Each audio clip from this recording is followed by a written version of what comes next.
ኢን ክራይስት ፕሮሚስ ነው የኛ ስራ አይደለም ነው እንደዛ ቴዎሎጂያችን ማለት ነው። እና እዛ ላይ ሳክራመንቶች ይገባሉ ያልከውን እሱ ላይ ሀሳብ ብትሰጥበት።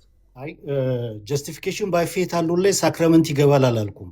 ጀስቲፊኬሽን ባይ ፌት አሎን ከቦንዴጅ ኦፍ ይሄ ዊል ውስጥ ይሄ ፍቃዱ ከታሰረበት ነፃ የሚወጣበት ከስቴት ኦፍ ሲን ወደ ስቴት ኦፍ ግሬስ ውስጥ የሚመጣበት ጀስቲፋይ የሚሆንበት ከኃጢአቱ ይቅር የሚባልበት ይሄኛው አክት ሞነርጀቲክ ነው። ምንም ነገር የለበትም፣ ሂውማን ሜሪት የለበትም፣ ምንም ነገር የለበትም። እግዚአብሔር በኃጢአተኛው ሰው ውስጥ የሚሰራው ስራ ነው። ድነናል በሚለው ውስጥ ነው ያልኩት። ድነናል የሚለው ውስጥ ሶስት ነገር ነው ያለው።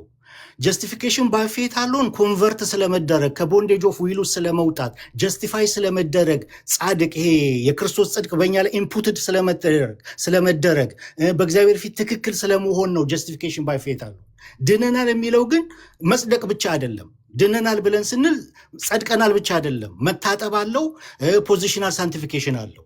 ፖዚሽናል ሳንቲፊኬሽን ራሱ በሶስት ይከፈላል። ፖዚሽናል ሳንቲፊኬሽን፣ ፕሮግሬሲቭ ሳንቲፊኬሽን እና አልቲሜት ሳንቲፊኬሽን ይባላል፣ በመጨረሻ የምናገኘው ማለት ነው። ስለዚህ ፖዚሽናል ሳንቲፊኬሽን አለ የምናገኘው ማለት ነው። መታጠብ አለ፣ ይሄ ከሳክራመንት ጋር የተያያዘ ነው። ድነናል በሚለው ውስጥ ጥምቀትን መነጠል አንችልም። ድነናል በሚለው ውስጥ ማለት ነው።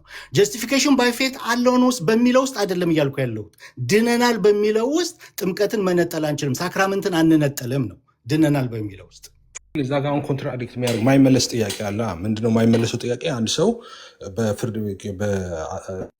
እንትኑ ቃላቱ የፍርድ ቤት ስለሆነ ማለት ነው። አሁን ስለ ጀስቲፊኬሽን ስለሆነ የምናወራው አንድ ሰው ጀስቲፋይድ ሆነ ስንል አዝ አይ ሴድ ኤርሊየር ጀስቲፋይድ ሆነ የምንለው ነፃ መሆኑ ብቻ አይደለም ዲክሌር የሚደረገው የራይችነስ የክርስቶስ ጽድቅም ነው የሚታወጅለት፣ ጻድቅም ነው የሚባለው። እና አንድ ሰው ሳይድን ጽድቁ ይታወጃል እንዴ? በእግዚአብሔር ፊት እንዴት ትክክል ይሆናል? ሳይድን ድህነቱ እዛ ጋር አልተፈጸመም እንዴት ልንል እንችላለን?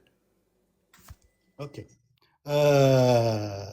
ጀስቲፊኬሽን ባይ ፌት አሎን ስንል ይሄ ከምንድን ነው ያ ጀስቲፋይ የሚሆነው ወይም ደግሞ በእግዚአብሔር ፊት ትክክል የሚሆነው ከምንድን ነው? እሱም ከኃጢአት አንጻር በሶስት ነው የሚከፈለው። ከኃጢአት ቅጣት ነው የሚደነው። ከኃጢአት ቅጣት የመጀመሪያው አክት ምንድን ነው? እግዚአብሔር በሰውየው ውስጥ የሚያደርገው ከኩነኔ ከኃጢአት ቅጣት ያድነዋል። ግን ኃጢአትን በተመለከተ አንድ አስፔክት አይደለም። ከኃጢአት ይሄ